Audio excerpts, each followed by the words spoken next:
dear children, my dear 8th standard children. How are all of you? Hope you all are fine and safe. Hope you all are observing the guidelines as a precaution for COVID-19. Always, please ensure that you and your family members are always safe. Now, let me introduce myself. I am Hemla, the teacher, and I will be teaching you chemistry in all the divisions of 8th standard. Now, before I begin, I only wish to hope and pray that the chemistry between all of you and me turns out to be very beautiful and amazing the whole year. Now, chemistry is very interesting and a simple branch of science. You may have difficulties, you may encounter new words, definitions, but don't hesitate. I am always there with you. I will be clarifying your doubts. You can call me. Now, in part 1, there are 3 books, part 1, part 2, part 3. In part 1, there are 2 lessons, part 2, there are 3 lessons, and in part 3 again, 2 lessons. Now, in part 1, the first lesson, in the book it is lesson number 4, but for chemistry, lesson number 1 is properties of matter. So, the first lesson is properties of matter. Now, I will go page wise. In the first page, beginning itself, they have shown a figure.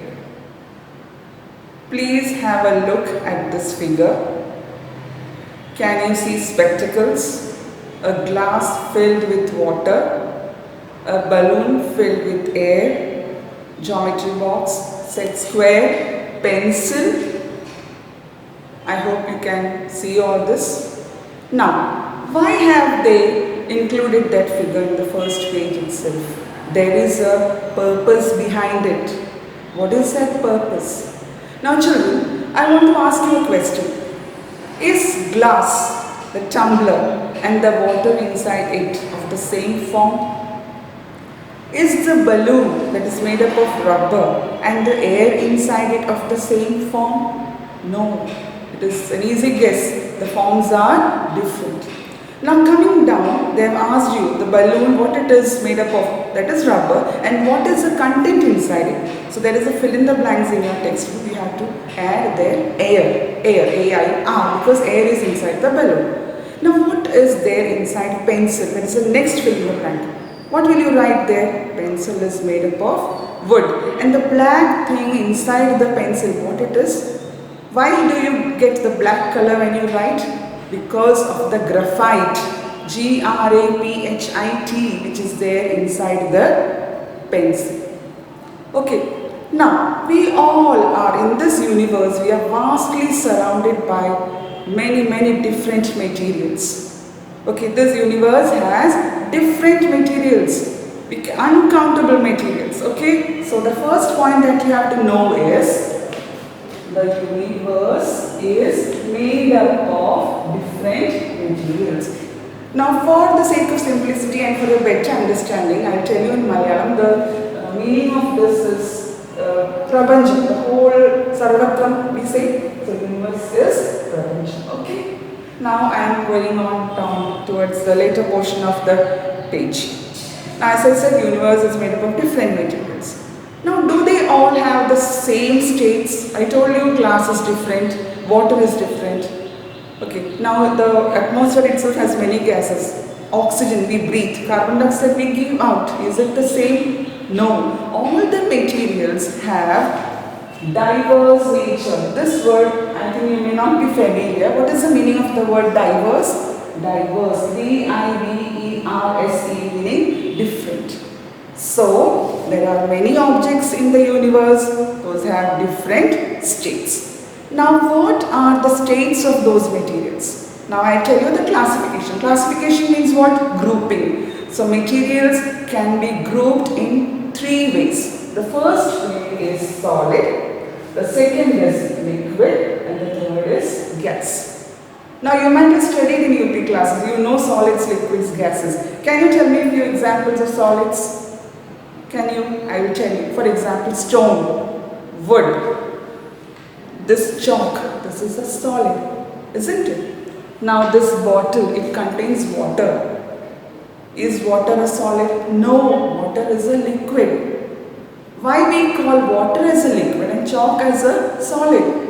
Why we call the gas that goes in? Why oxygen can't be called a liquid? You will get the answer in this lesson itself. Before the end of the lesson, all the doubts will be clear and we can go on progressively. Okay? So this is clear. Now I will cite few more examples of each state. For example, solid state. Examples I can give you like ball. Then the mobile that you're handling now, of what state is it? Then liquids, the water that you drink, it is liquid. Petrol that you fill in the petrol tank, that is a liquid. Gas, oxygen, nitrogen, hydrogen, carbon dioxide, all these are gases and you are familiar with these gases too. Okay, my question is, you are handling mobile now, okay. You are taking it to a greater height and you are throwing it down. What will happen to the mobile? It will break into pieces. But the water that you drink, if you take it to the same height and if you pour it down, it falls down and it flows. Do we say that water breaks into pieces? We never say that. Water starts flowing. Does the mobile flow? No. It's already broken. So there comes the difference in behavior. You should understand this. Now, next page, there is a table. You have to tabulate the objects that are shown in the figure, first figure as in the beginning of the lesson, and you have to write each and every object in the respective columns. For example, spectacle. Spectacle means kannada. Where will you include that? Which column? Solid. So remaining objects you yourself have to try to do it. Fill it in the respective columns. Okay. Now comes a new word, volume. You might have heard this word volume before. Volume. So what is volume? I'll tell you the definition. Volume is the space occupied by an object. The space occupied by an object is its volume. Clear? Now, for better understanding, I'll show you. This is the chalk in my hand. Okay. I am placing it now on the table. This chalk is taking some place. It is occupying some space. The space occupied by this chalk is its volume. Clear? Now, one more example. There is water inside this bottle, isn't it? This water also needs some space inside the bottle. It also has space inside the bottle. The space occupied by water is its volume. Now this container, it also needs some space. That is its volume. Clear, children? Now you understood what is volume all about? Okay. Now there are 3 experiments after this. The first experiment is to show that solids occupy space. Now you already know how an experiment has to be written in the file. First you will write aim, isn't it? What is aim? Aim parna prove cheyanadu. What are we trying to prove? To prove that solids occupy space. I have written here. Okay. Aim is to show that solids occupy space.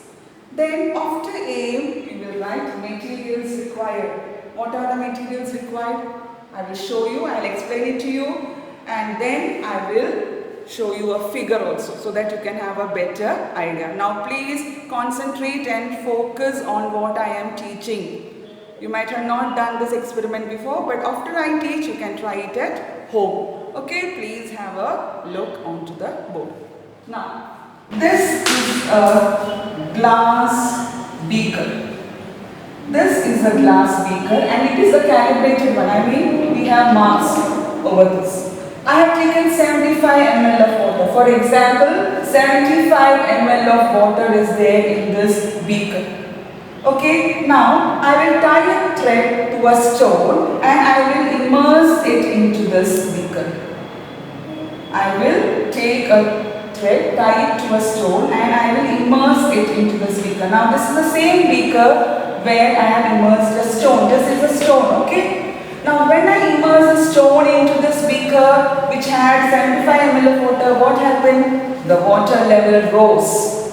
Water level went up. Why did the water level go up? Why? Because the stone has now entered the beaker. It is saying the water please go up. I too need some space. So the stone is taking some space here. It also needs some space. So the water level automatically goes up. Okay, actually this experiment has to be done in the same beaker, but for your better understanding, I have shown two different figures. In the book also, there are two different figures. So this solid, that is the stone is a solid. When it is immersed in water, the water level goes up because this stone needs some space. So the water goes up. Now you understood? This solid, that is a stone, it occupies space, or else you can say solids have volume. What is it? Solids have volume. Understood? Now what are the materials required for this experiment? Beaker, water, a thread and a stone. Again I repeat, beaker, water, glass beaker, water and thread and a stone. I hope you will do this at home. If possible, you can try. Water level, you can see the water level goes up. Why? Because the stone is a solid. It also has volume. So, you know what you have to write. Materials required I have been telling. Now the next is procedure. Procedure you can write on your own. Or else you can just copy down what I have told you. Take a beaker, fill it with water, immerse a stone, the water level goes up. Water level goes up. Where will you include that sentence? You have to include that in observation. What did you observe? Procedure is what we are doing, right? So you did this. Observe. Was your observation?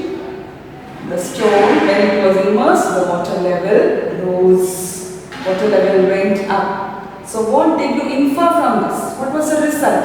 The result is that solids occupy space. So please have a look here. I have written there to show that solids occupy space. Materials required you already know. Procedure I have explained. Observation is water level goes up, and inference is solids occupy space. So you please write it down in the file. If not, if you have any difficulty, I will just paste it and send it to your corresponding class teachers. They will help you. Now in the next topic there are two more experiments to do. Okay, so here I am just winding up the session. Take care of your health, drink water, do a lot of exercises and do your work meticulously. This is Hemlata teacher signing off till I see you next. Bye. Thank you.